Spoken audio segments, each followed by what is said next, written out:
Hello everyone, good morning, welcome to the new blog. तर घरातलं माझं छान आवरून झालं सगळं. आंघोळ झाली, देवपूजा करायची बाकी आहे. आज आहे दीप अमावस्या. सो सगळे दिवे वगैरे मी इथे मस्त स्वच्छ करून घेतले आहे.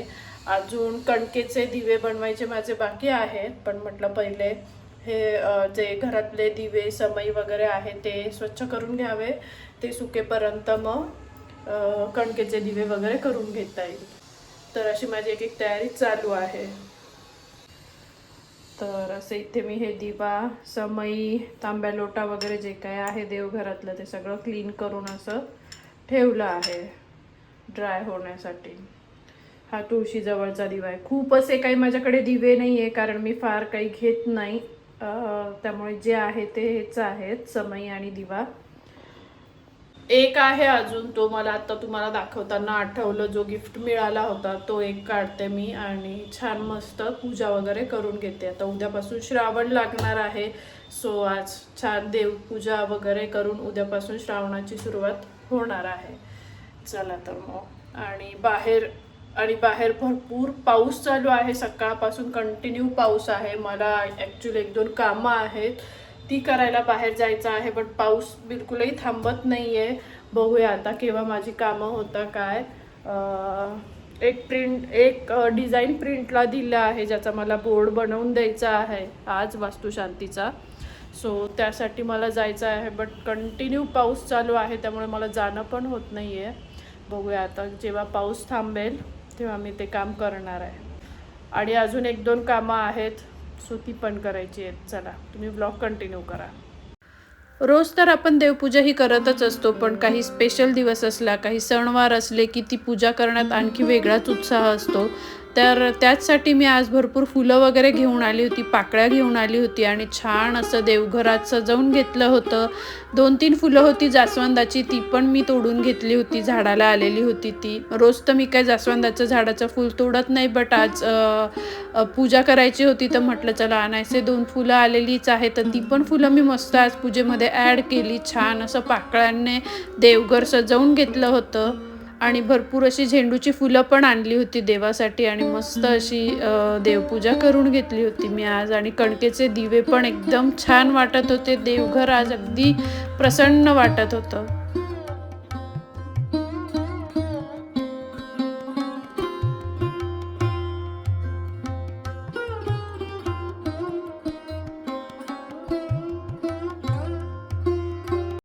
तर जसं तुम्ही बघितलं, छान माझी दिव्याची पूजा वगैरे करून झाली आणि आता संध्याकाळ झाली आहे. मी स्वयंपाकाला लागली आहे. ॲक्च्युली थोडी लवकरच स्वयंपाकाला लागले, कारण मला बाहेर जायचं आहे, काही कामं आहेत. त्रिशा स्कूलमधून आल्यावर 1-2 कामं केली मी, पण पुन्हा पाऊस यायला लागला. सो घरी आले, अजून काही कामं बाकी, तर मला पुन्हा बाहेर जायचं आहे. म्हटलं थोडीफार स्वयंपाकाची तयारी केलेली असली की मग लेट जरी झालं घरी यायला, तरी मग स्वयंपाकाची तयारी झालेली असल्यामुळे वेळ नाही लागत स्वयंपाक करायला. आणि आज मी एक नवीन रेसिपी ट्राय करते, तर म्हटलं चला तुमच्यासोबत पण शेअर करूया काय आहे ते. तर ही अशी मिरची आहे जी मी नेहमी बेसन पीठचं बॅटर बनवून ते लावून त्याची करत असते, बट आज थोडी वेगळ्या पद्धतीने करते, तर म्हटलं चला तुमच्यासोबत पण रेसिपी शेअर करूया. तर मी आता दाखवते ह्याच्यासाठी काय काय लागतं ते. तर याच्यासाठी मी इथे घेतले आहेत तीळ, शेंगदाणे, बेसन पीठ, सुक्या लाल मिरच्या आणि लिंबू. आणि तिकडे कांदा घेतला आहे, जो हे सगळं भाजेपर्यंत मी कापून घेणार आहे. बाकीचे इन्ग्रेडियंट्स भाजून होईपर्यंत मी कांदा कापून घेईल. आणि इकडे ह्या मिरच्या आहेत, ह्या अशा मध्ये स्लिट करून त्यातला बिया वगैरे मी काढून घेतलेल्या आहेत. तर आता हे सगळे इन्ग्रेडियंट्स एक एक करून मी भाजून घेते.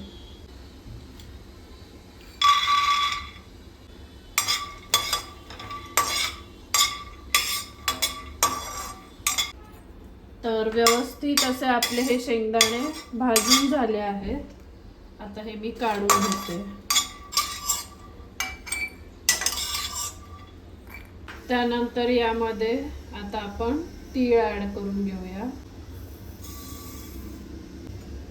तीळ पण एकदम छान असे खरपूस भाजून घ्यायचे आहेत. कढई गरम असल्यामुळे बघा लगेच पटापट तीळ उडायला लागलेत. तीळ पण छान भाजून झाले, ते पण आता मी काढून घेते.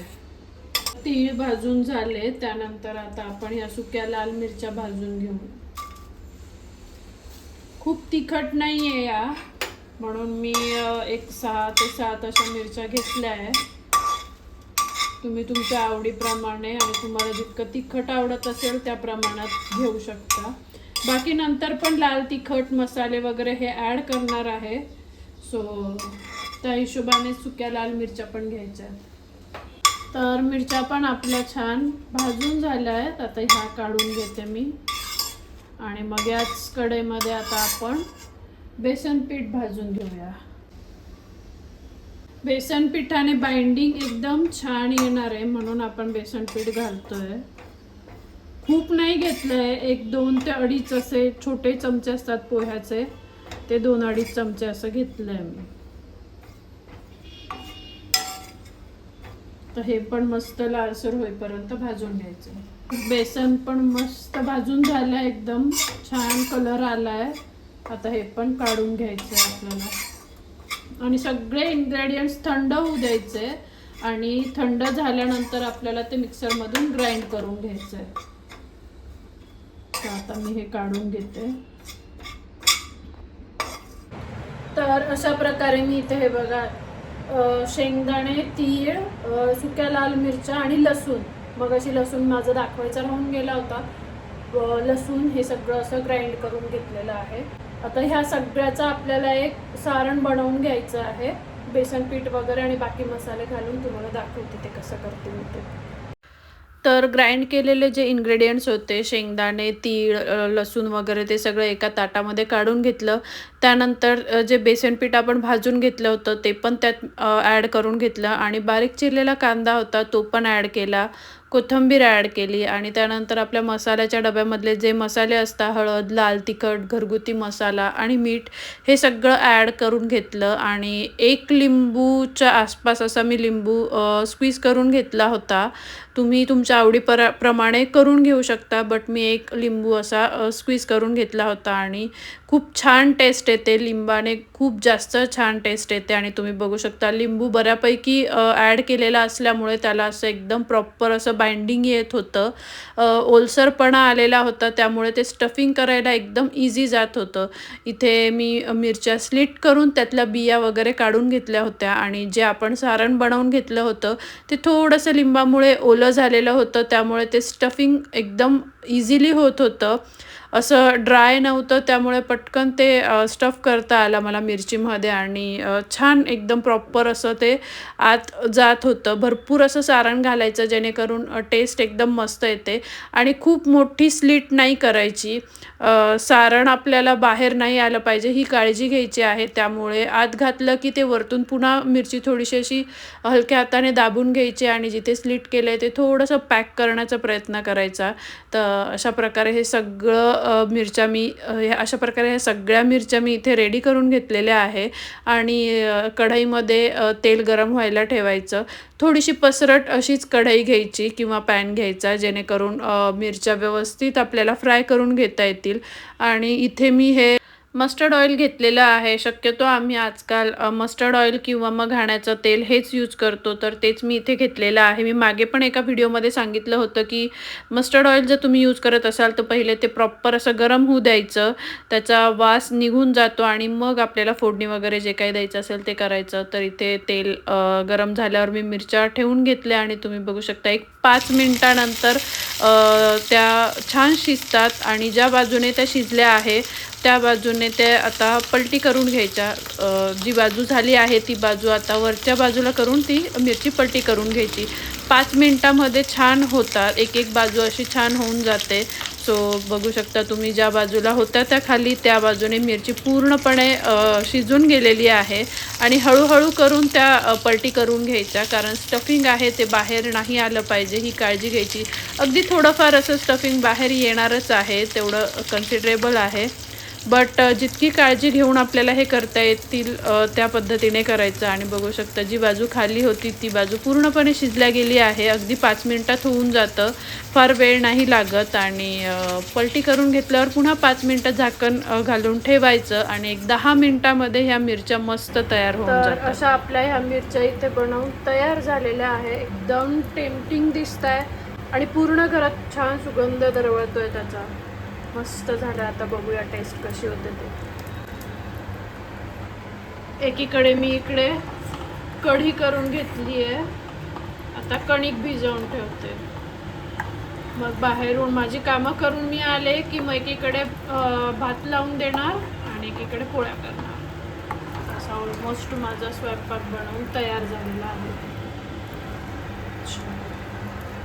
संध्याकाळची वेळ झाली होती आणि आज दीप अमावस्या होती आणि कणकेच्या दिव्यांनी आज लहान मुलांना ओवाळतात, त्यांची दृष्ट काढली जाते. सो तेच मी इथे करून घेत आहे. संध्याकाळ झाली होती आणि शक्यतो दृष्ट ही संध्याकाळच्या वेळीच काढली जाते. जेवढं मला माहीत आहे घरी जे माझ्या सासरी आणि माहेरी दोन्हीकडे असंच करतात, संध्याकाळच्या वेळीच दृष्ट वगैरे काढली जाते. तर म्हटलं चला आज त्रिशाची पण त्याच वेळेस कणकेच्या दिव्याने दृष्ट काढून घेऊया आणि तेच मी इथे करून घेतलं. तर गेल्या विकेंडला त्रिशाने पोळ्या बनवल्या होत्या छोट्या छोट्या आमच्या तिघांसाठी. 3 मी स्वयंपाक करत होती तर. आणि तेव्हा मी त्या दिवशी ॲक्च्युली मी ब्लॉग नव्हता घेतला, बट ती छोटीशी क्लिप मी घेऊन ठेवली होती की चला त्रिशासाठी आणि आमच्यासाठी मेमरीज राहील म्हणून. तर ती क्लिप मी इथे पुढे ॲड करते, तुम्ही नक्की चेक करा.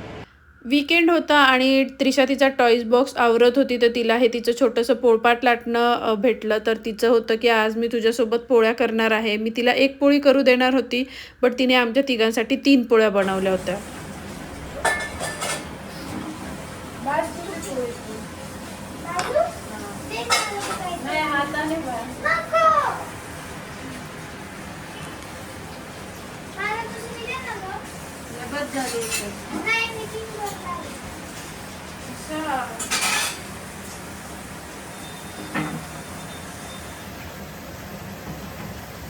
प्रॉपर पाक राहिला आहे का असं लागतं.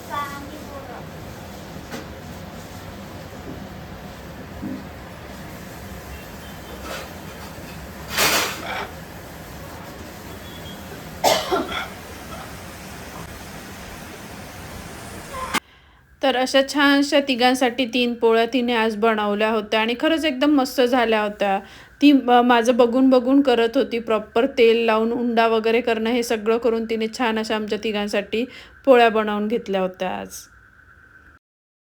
तर आम्ही बाहेर जाऊन आलो. माझं जे काही काम होतं ते केलं आणि आल्यावर मी पोळ्या करून घेतल्या पटापट. राईस लावला. आता जेवायला बसतोय आम्ही.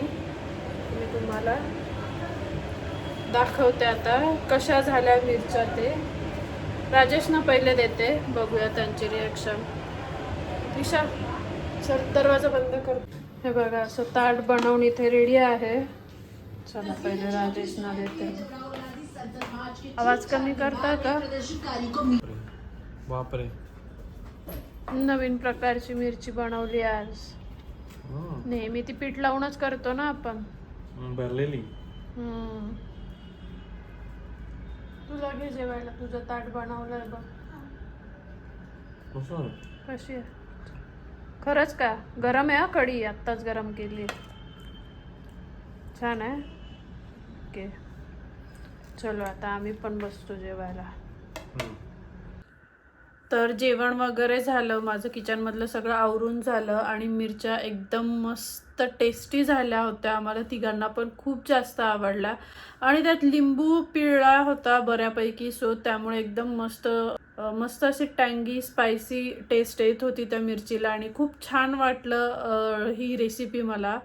इझी आहे, फार काही टफ पण नाही आहे आणि नेहमी मी पीठ लावून वगैरे तशाच करते. बेसन पीठचं बॅटर वगैरे बनवून ते फिल करून आणि बाहेरून असं कोटिंग करून तशा करते. बट हे नवीन रेसिपी होती, नवीन टेस्ट होती. सो एकदम छान वाटली. तुम्ही पण नक्की ट्राय करा, नक्कीच तुम्हाला आवडणार. आणि ट्राय केल्यावर तुम्हाला ही रेसिपी कशी वाटली हे मला कमेंटमध्ये सांगायला अजिबात विसरू नका. छान गेला आजचा दिवस. दीप अमावस्या होती. सो मस्त त्रिशाची पण मी आज दृष्ट वगैरे काढली. आणि उद्यापासून श्रावण चालू होणार आहे. श्रावणातले उपवास वगैरे तर काय मी करत नाही. तुम्ही कोणी करत असाल तर मला सांगा कमेंटमध्ये. आणि काय काय तुम्ही उपवासाला पदार्थ बनवता, म्हणजे जे रेग्युलर पदार्थ असतात, साबुदाणा खिचडी म्हणा, साबुदाणा वडे, भगर, हे सोडून वेगळं काय तुम्हाला रेसिपी माहीत असेल तर ती पण मला सांगा, जेणेकरून ती मला माझ्या रेसिपीमध्ये इन्क्लूड करून घेता येईल.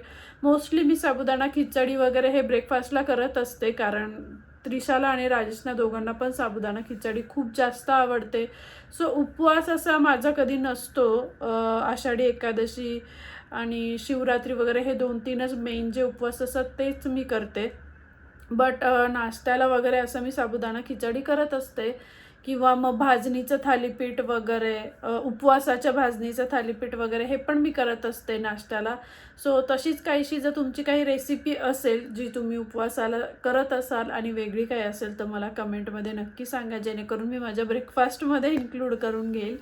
आणि असा होता माझा आजचा हा दिवस. आणि व्हिडिओ जर तुम्हाला आवडला असेल तर लाईक, शेअर आणि सबस्क्राईब करायला अजिबात विसरू नका.